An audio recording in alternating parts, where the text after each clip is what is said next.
Hello friends, welcome to three roses kitchen. ரொம்ப healthy and டேஸ்டியான கிறிஸ்பியான முறுக்கு தான் நம்ம இன்றைக்கி செய்ய போகிறது. வீட்டில் இருக்க கோதுமை மாவு யூஸ் பண்ணி சூப்பர் அண்ட் டேஸ்டியான கிறிஸ்பியான முறுக்கு ரெடி பண்ண போகிறோம். ஆமாங்க, கோதுமை மாவு முறுக்கு செய்கிறதுக்கு என்னென்ன பொருட்கள் தேவைன்னு வாங்க இப்போ வீடியோக்குள்ளே போய் பார்க்கலாம். ஒரு கப் அளவு கோதுமை மாவு எடுத்துருக்கோம். ஒரு காட்டன் துணி எடுத்துக்கோங்க. அதை நல்லா அலசிட்டு எப்போவுமே நீங்கள் குக்கிங்க்கு யூஸ் பண்ணுற மாதிரி எடுத்து வச்சுக்கோங்க. இப்போ நம்ம எடுத்து வச்சுருக்க மாவை இதில் சேர்த்துடலாம். இப்போ இதை கட்டிடலாம். இது மாதிரி இதை நாட் போட்டுருங்க. இப்போ நாட் போட்டாச்சு. இப்போ இதை அவிய வைக்க போகிறோம். இட்லி பாத்திரம் நல்லா ஹீட்டாக இருக்குது. அதில் இதை வச்சிடலாம். வச்சுட்டு மூடி போட்டு ஒரு 10லேருந்து 15 நிமிஷம் நல்லா வேக விடலாம். இப்போ 15 நிமிஷம் ஆயிடுச்சு. ஓப்பன் பண்ணிட்டோம். நல்லா கல் போல் இருக்கும் மாவு. ஸ்டவ் ஆஃப் பண்ணிவிட்டு இதை ஒரு பாத்திரத்தில் ட்ரான்ஸ்ஃபர் பண்ணிடலாம். லைட்டாக இதை ப்ரெஸ் பண்ணிங்கன்னா நல்லா உடஞ்சி வந்துடும். இதை நல்லா தூள் பண்ணிட்டு இது மாதிரி மாவு சலிக்கிற சலடை யூஸ் பண்ணி சலிச்சு வச்சுக்கோங்க. இப்போ மாவு மிக்சிங் பவுலுக்கு எடுத்துருக்கோம். இதில் 1 ஸ்பூன் அளவுக்கு சீரகம் ஆட் பண்ணிக்கலாம். இப்போ நம்ம காரம் முறுக்கு தான் செய்ய போகிறோம். அதுக்காக 1 ஸ்பூன் அளவுக்கு மிளகாய்த்தூள் ஆட் பண்ணிக்கலாம். தனி மிளகாய்த்தூள் தான் ஆட் பண்ணியிருக்கோம். இப்போ இதுக்கு தேவையான அளவு உப்பு ஆட் பண்ணிக்கலாம். ஒரு 1/2 ஸ்பூன் ஆட் பண்ணியிருக்கோம். உங்களுக்கு எள்ளோட ஃப்ளேவர் பிடிக்கணும், நீங்கள் எள்ளு கூட ஆட் பண்ணிக்கலாம். இதை இப்போ நல்லா மிக்ஸ் பண்ணிடலாம். கொஞ்சம் கொஞ்சமாக தண்ணி தெளித்து இதை பிசைஞ்சுக்கலாம். நார்மல் வாட்டர் தான் ஆட் பண்ணியிருக்கோம். நம்ம பிசைஞ்சிட்டு காட்டுறோம். இப்போ பாருங்கள், மாவு நல்லா பிசைஞ்சிட்டோம். மாவு பிசையும் போது பார்த்திங்கன்னா நம்மளுக்கு அரிசி மாவு மாதிரியே இருக்கும்.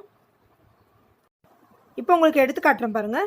கோதுமை மாவு அவிச்சு செஞ்சதுனால நல்லா மாவு அரிசி மாவு மாதிரி இருக்குது பாருங்கள். இப்போ நம்மளுக்கு நல்லா அரிசி மாவு மாதிரி வந்துச்சு பாருங்கள். இதை வேக வைக்காமல் நம்ம செஞ்சோம்னா லப்பர் மாதிரி இருக்கும். இப்போ இதில் 1 ஸ்பூன் அளவு எண்ணெய் ஊற்றிருக்கோம். நல்லா இது மாதிரி பிசைஞ்சு விடுங்க. ரெஸ்ட்டில் வைக்கணும்னு அவசியம் கிடையாது, உடனே செய்யலாம். நாங்கள் இந்த முறுக்குரல் எடுத்திருக்கோம். உங்களுக்கு எந்த முறுக்குரல் வேணுமோ அதை நீங்கள் யூஸ் பண்ணிக்கோங்க.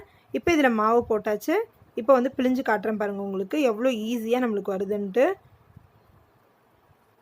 பாருங்கள், எவ்வளோ சூப்பராக வருதுன்ட்டு. இப்போ ஒரு கரண்டி எடுத்துருக்கோம். ஜல்லிக்கரண்டி எடுத்து இது மாதிரி அது மேலே எண்ணெயை நல்லா அப்ளை பண்ணிக்கோங்க. இப்போ மாவு இதில் பிழிஞ்சு விட்டுக்கலாம். இது மாதிரி லைட்டாக ப்ரெஸ் பண்ணிங்கனாவே வந்துடும் நம்மளுக்கு. பாருங்கள் எவ்வளோ சூப்பராக வருது. உங்களுக்கு எந்த ஷேப்பில் வேணுமோ அதுக்கேற்ற மாதிரி நீங்கள் முறுக்கோட சைஸ் டிசைட் பண்ணிக்கலாம். நாங்கள் சின்ன முறுக்கும் செய்கிறோம், பெரிய முறுக்கும் செய்கிறோம். இப்போ பாருங்கள், எண்ணெய் நல்லா காஞ்சிருச்சு. இதில் நம்ம பிழிஞ்சு வச்சுருக்க முறுக்கை சேர்த்துடலாம். பொறுமையாக போடுங்க.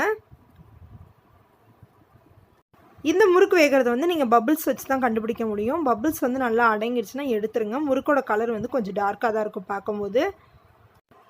இப்போ பாருங்கள், பபிள்ஸ் நல்லா அடங்கிருச்சு. இப்போ நம்ம இதை எடுத்துடலாம். எடுத்து ஒரு பிளேட்டில் வச்சிடலாம். அதே மாதிரி சின்ன சின்னதாக முறுக்கு செஞ்சுருக்கோம் பாருங்கள். இதுவும் வெந்துருச்சு. இதையும் எடுத்து வச்சிடலாம். இப்போ பிளேட்டுக்கு ட்ரான்ஸ்ஃபர் பண்ணிட்டு உங்களுக்கு காட்டுறேன்.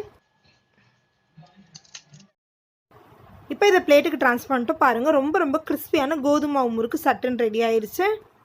கோதுமை மாவு அவிச்சிட்டு அதை நீங்கள் ஒரு பாக்ஸில் போட்டு ஸ்டோர் பண்ணி வச்சுக்கலாம். 1 வாரம் வரைக்கும் அது கெடாமல் இருக்கும். இந்த முறுக்கு நீங்கள் செஞ்சு 2 வாரம் வரைக்கும் நீங்கள் இதை ஸ்டோர் பண்ணி வச்சு சாப்பிட்லாம். ஏற்கனவே நம்ம சேனலில் மைதா மாவில் முறுக்கு செஞ்சு போட்டிருக்கோம். அதே மாதிரி கடலை மாவில் கூட முறுக்கு செஞ்சு போட்டிருக்கோம். அதோட லிங்க் உங்களுக்கு டிஸ்கிரிப்ஷனில் கொடுக்குறேன். உங்களுக்கு தேவைப்பட்டுச்சுன்னா நீங்கள் செக் பண்ணிக்கோங்க. அரிசி மாவில் கூட குட்டி குட்டி ரிங் முறுக்கு சொல்லுவாங்க பார்த்தீங்களா, அது கூட செஞ்சுருக்கோம். அந்த முறுக்கோட லிங்க்கும் உங்களுக்கு டிஸ்கிரிப்ஷனில் கொடுக்குறேன். உங்களுக்கு தேவைப்பட்டுச்சுன்னா நீங்கள் செக் பண்ணிக்கோங்க. பாய் ஃப்ரெண்ட்ஸ், தேங்க்யூ ஃபார் வாட்சிங்.